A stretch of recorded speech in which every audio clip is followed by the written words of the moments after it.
السلام علیکم ورحمۃ اللہ وبرکاتہ۔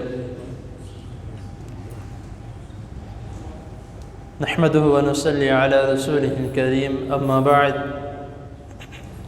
احسن الكلام كلام الله، واحسن الهدي هدي محمد صلی اللہ علیہ وسلم۔ حضرات محترم، بیماریوں، تکالیف، پریشانیوں اور مشکلات سے بچنے کے لیے جو رسول اللہ صلی اللہ علیہ وسلم نے ہمیں احکامات دیے ہیں، آپ کے سامنے اختصار کے ساتھ ایک بعد دیگرے بیان کیے جا رہے ہیں۔ کل آپ کے سامنے ایک دعا کے متعلق میں نے بتایا تھا اور ساتھ اس کے عربی اور مختصر ترجمہ بیان کیا تھا۔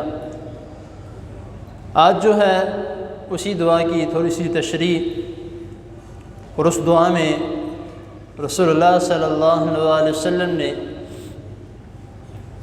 کیا کیا مانگنے کا حکم دیا ہے اور کس طرح اور کس ذریعے سے۔ سب سے پہلے تو جس طرح میں نے کل بیان کیا تھا کہ اس دعا میں اللہم انی عبدک وابن عمتک وابن عبدک، عبد کا مطلب جو ہے یہ بندہ بھی ہوتا ہے، اور عبد کا مطلب جو عربی گرامر میں یا عرب میں غلام کے طور پہ بھی استعمال کیا جاتا ہے۔ تو اگر یہاں پر دو معنی کے اعتبار سے لیا جائے کہ ایک بندہ اور ایک غلام، کہ اللہ میں آپ کا بندہ ہوں، آپ ہی کا غلام ہوں، اور آپ کے غلام کا بیٹا ہوں، اور آپ کی غلام کی بیٹا ہوں۔ تو اس کے بعد جو ہے جس طرح میں نے کل بھی آپ کے سامنے اس کے ترجمے کے ساتھ جو تھوڑا ذکر کیا تھا کہ سب سے پہلے جو ہے اس دعا میں ایسی کیا خاص بات ہے جو کہ یہ دعا جتنی بھی میں آپ کو پیچھے دعائیں بتا چکا ہوں، یہ ایسی دعا ہے جو دیکھا جائے تو اس کے معنی اور اس کے الفاظ کے اعتبار سے تو یہ دعا سب دعاؤں کی سردار ہے، کیونکہ اس دعا میں قرآن مجید کے ذریعے اور اللہ تعالیٰ کے جس طرح اللہ رب العزت نے قرآن مجید میں فرمایا ہے وَلِلَّهِ الْأَسْمَاءُ الْحُسْنَى فَادْعُوهُ بِهَا، کہ میرے جو خوبصورت نام ہیں ان کے ذریعے سے مجھ سے دعا مانگا کرو۔ اور ایک اور جگہ پہ اللہ تعالیٰ فرمایا ہے قُلِ ادْعُوا اللَّهَ أَوِ ادْعُوا الرَّحْمَنَ، کہ کہہ دیجئے اللہ تعالیٰ کو، اللہ تعالیٰ سے جب مانگو تو اللہ تعالیٰ کو اللہ یا رحمان کہہ کے بلایا کرو۔ تو جب ہم اس دعا میں اس کی بھی خاصیت ہے، اور پھر قرآن مجید میں جو دعائیں ہیں، اور قرآن مجید میں جو اللہ رب العزت نے کئی مقامات پہ اللہ تعالیٰ نے فرمایا ہے، تو اگر اس کے دیکھا جائے تو تب بھی یہ قرآن مجید کے ذریعے سے اور قرآن مجید کے سیکھنے کے اعتبار سے اس دعا کو ایک صدارت ملتی ہے۔ تو جب اس میں انسان اللہ رب العزت کی حمد و ثنا بیان کرتا ہے، سب سے پہلے اپنے آپ کو کہتا ہے کہ اے اللہ آپ کا حکم مجھ پہ چلنا، میں اپنی مرضی نہیں کر سکتا، جو آپ نے کرنا ہے میں نے وہی کرنا، جو آپ مجھ سے کروائیں گے میں وہی کروں گا، میں اپنی مرضی سے ایک قدم بھی نہیں اٹھا سکتا۔ عدل فی قضاء کا، کہ اے اللہ آپ نے جو میرے لیے فیصلہ کرنا ہے وہ بھی عدل پہ کرنا ہے، انصاف پہ کرنا ہے، میں اس کے متعلق الفاظ بھی نہیں کہہ سکتا کہ میرے ساتھ غلط ہوا ہے۔ پھر اس کے بعد کہتا ہے کہ اے اللہ میں آپ سے سوال کرتا ہوں کہ کس بات سے، جس طرح میں نے آپ کے سامنے آیت کریمہ تلاوت کی وَلِلَّهِ الْأَسْمَاءُ الْحُسْنَى فَادْعُوهُ بِهَا، کہ اللہ میں آپ سے سوال کرتا ہوں آپ کے ناموں کے ذریعے سے جو آپ نے اپنے نام خود اپنے لیے رکھے ہیں، جس طرح قرآن مجید میں بھی ہے، تو اس کے علاوہ میں ان ناموں کے ذریعے سے میں آپ سے سوال کرتا ہوں جو آپ نے قرآن مجید میں نازل کیے ہیں، اور ان ناموں کے ذریعے سے بھی میں آپ سے سوال کرتا ہوں جو آپ نے اپنے بندوں کو سکھائے ہیں، اور ان ناموں کے ذریعے سے بھی میں آپ سے سوال کرتا ہوں جو آپ کے پاس لوح محفوظ میں موجود ہیں، ہم سے چھپے ہوئے ہیں لیکن آپ جانتے ہیں، میں ان سے بھی آپ سے دعا مانگتا ہوں۔ تو یہ اللہ رب العزت نے رسول اللہ صلی اللہ علیہ وسلم اس دعا کے متعلق جو ہمیں بتایا، یہ ایک مؤثر دعا ہے۔ میں آپ کو یہ بات کرتے ہیں کہ یار تم یہ وظیفہ کرو یا تم یہ کرو تم وہ کرو تمہیں آرام مل جائے گا، لیکن جس بات کے متعلق، جس دعا کے متعلق، ویسے تو رسول اللہ صلی اللہ علیہ وسلم سب دعاؤں کے متعلق ہے، لیکن اکثر لوگ بیچ میں ایسے ہوتے جو اپنے سے بھی کوئی نہ کوئی دعا یا کوئی نہ کوئی بنا کے وہ کہہ دیتے ہیں کہ تم یہ کرو، اتنی دفعہ ورد کرو، اتنی دفعہ یہ کرو، جس طرح سوشل میڈیا پہ زیادہ تر جو ہے وہ مشہور ہوتا ہے کہ یہ قل هو اللہ احد، یہ والی دعا 100 مرتبہ پڑھو، 1000 مرتبہ تو پڑھو، یہ ہو جائے گا۔ ایسے اس طرح کی باتوں پہ خاص طور پہ عمل نہ کیا کرے، سب سے پہلے اس کی تحقیق کر لیا کرے۔ تو میں بتا رہا تھا کہ اس دعا کے متعلق نبی کریم صلی اللہ علیہ وسلم نے فرمایا کہ جو یہ دعا پڑھتا ہے اللہ رب العزت اس کی فکر، حزن، تکالیف، خوف، پریشانیاں اللہ تعالیٰ سب کچھ دور کر دیتا ہے۔ اب وہ کس برکت سے، وہ میں آگے بتاتا ہوں کہ جس دعا میں ہم پڑھتے ہیں آخر میں جو ہے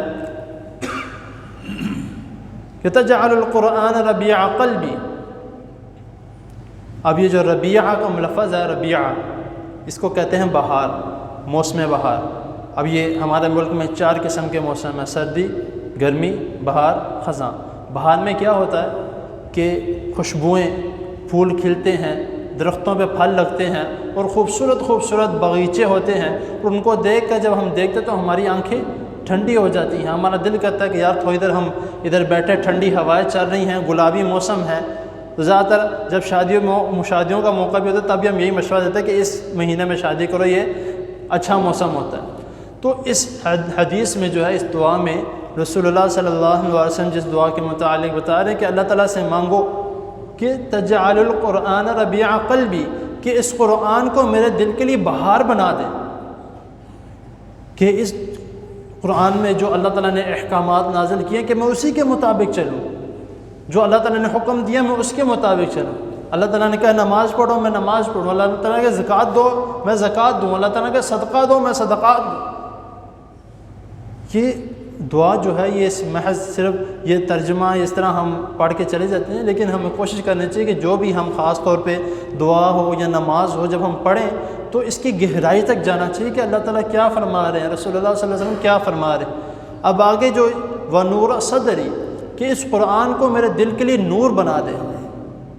اب نور کا مطلب کیا ہے کہ اس دل میں جو دنیا کی حرص ہے، مال کی حرص ہے، دنیا کا صرف اور صرف دنیا پانے کا جو شوق ہے، اور اس کے علاوہ شیطان نے جو اس میں سے وسوسے ڈالے ہیں، میرا دل اندھیرے میں ڈوبا ہوا ہے، اس قرآن کی برکت سے میرے دل کو یہ سارا کچھ ختم کر کے اس میں نور ہی نور بھر دے۔ اتنی خوبصورت اور جامعہ دعا ہے۔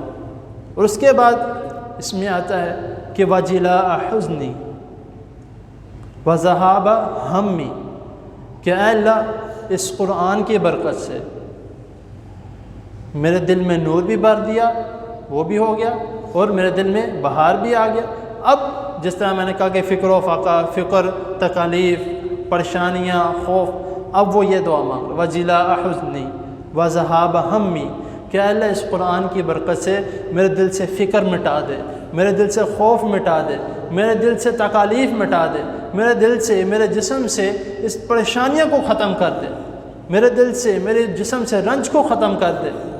اب اس حدیث میں ذرا الفاظ غور کیجئے گا کہ نبی کریم صلی اللہ علیہ وسلم فرما رہے ہیں کہ جو شخص اس دعا کو پڑھتا ہے اللہ تعالیٰ کے فضل و کرم سے اس کی تمام تکالیف، پریشانیاں، خوف، فکر دور ہو جائیں گے۔ اور پھر صحابہ کرام رضی اللہ تعالیٰ عنہم نے سوال کیا جب نبی کریم صلی اللہ علیہ وسلم نے اس دعا کے متعلق بتایا کہ اے اللہ کے رسول صلی اللہ علیہ وسلم کیا ہم بھی اس کو یاد کر لیں؟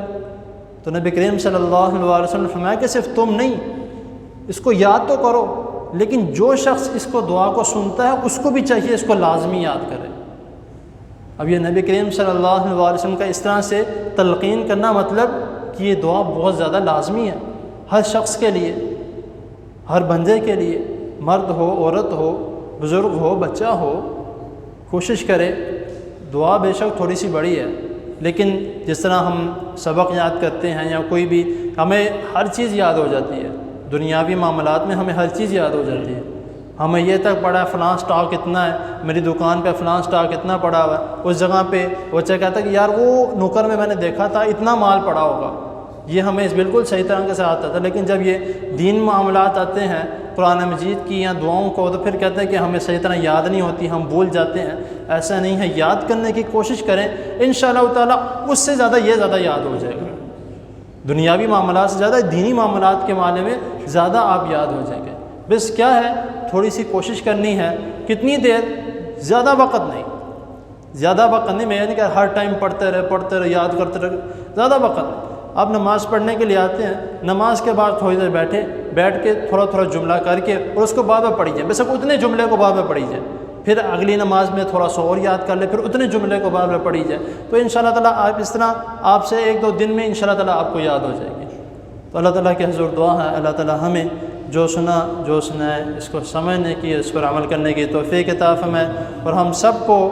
گھریلو ہو، باہر ہو، دنیا ہو، آخری ہو، ہر قسم کی فکر سے، خوف سے، پریشانی سے، تکالیف سے اللہ تعالیٰ ہم سب کو بچا کے رکھے۔ اور بیماروں کے لیے دعا کرے۔ میرے کئی دوست بھی بیمار ہیں اور میرے بہت ہی محترم نمازی بھی ہیں ہمارے، وہ بھی بیمار ہیں، اللہ تعالیٰ ان کو صحت کاملہ عاجلہ عطا فرمائے۔ الحمدللہ رب العالمین والعاقبۃ للمتقین، اللهم صل على محمد وعلى آل محمد كما صليت على إبراهيم وعلى آل إبراهيم إنك حميد مجيد، اللهم بارك على محمد وعلى آل محمد كما باركت على إبراهيم وعلى آل إبراهيم إنك حميد مجيد،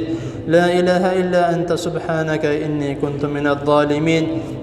ربنا آتنا في الدنيا حسنة وفي الآخرة حسنة وقنا عذاب النار، ربنا ظلمنا أنفسنا وإن لم تغفر لنا وترحمنا لنكونن من الخاسرين، رب ارحمهما كما ربياني صغيرا، رب ارحمهما كما ربياني صغيرا، رب ارحمهما كما ربياني صغيرا، يا شافي الأمراض اشف مرضنا ومرضى المسلمين، اللهم اشف مرضنا ومرضى المسلمين، اللهم اشف مرضنا ومرضى المسلمين، اللهم اشف مرضنا ومرضى المسلمين، اذهب البأس رب الناس واشف أنت الشافي لا شفاء إلا شفاؤك شفاء لا يغادر سقما، اللهم أعز الإسلام والمسلمين،